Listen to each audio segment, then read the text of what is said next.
My name is Kathleen Richardson. I'm Professor of Ethics and Culture of Robots and AI at De Montfort University, where I launched a campaign called the Campaign Against Sex Robots.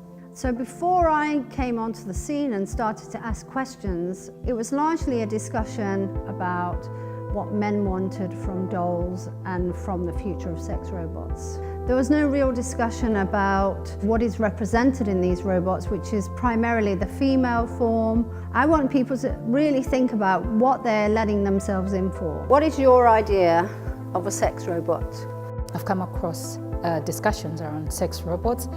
I have noticed that the representation of women is at the core. I think it's feeding a need that is integrated into all people, and that need is to have somebody in which they can not just have a sexual relationship with, but also provide their inner feelings to. I feel like as a young generation, if you see your mum and your father and then you see this sex robot, you might not know it's a sex robot incorporated in your life. First, you're going to think it's normal. I mean, we have talked about kids and how kids might view them and how they might view themselves because of the image that these particular robots represent. So I wrote a paper called The Asymmetrical Relationship and the parallels between prostitution and sex robots.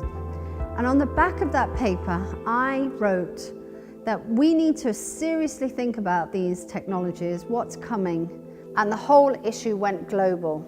And since it's gone global, there has been a global debate. And as part of this global debate, a lot more women are involved and a lot more organizations that maybe didn't think this was going to be a problem or going to be an issue are now involved in what's coming. Young people increasingly are spending more and more time on their own, at home, on social media.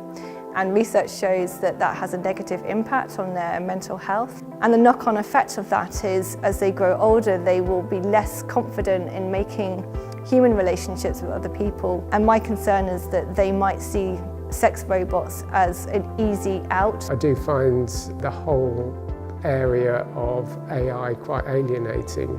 Maybe that's a generational thing. I think younger people maybe are more open to it. What we're talking about here is the reconstitution of humanity, which means that human relationships get displaced by machines.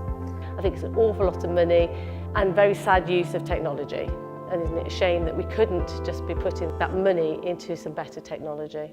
The people who are saying this is inevitable, that to me is a very restricted horizon for humanity. But if you get people together, they could try to do something to affect change. And as citizens, it's our place, I think, and our right to lobby politicians for what kind of society we want in the future and how technology is used in society. Anything I can do to promote a discussion with people, to get together and have a conversation.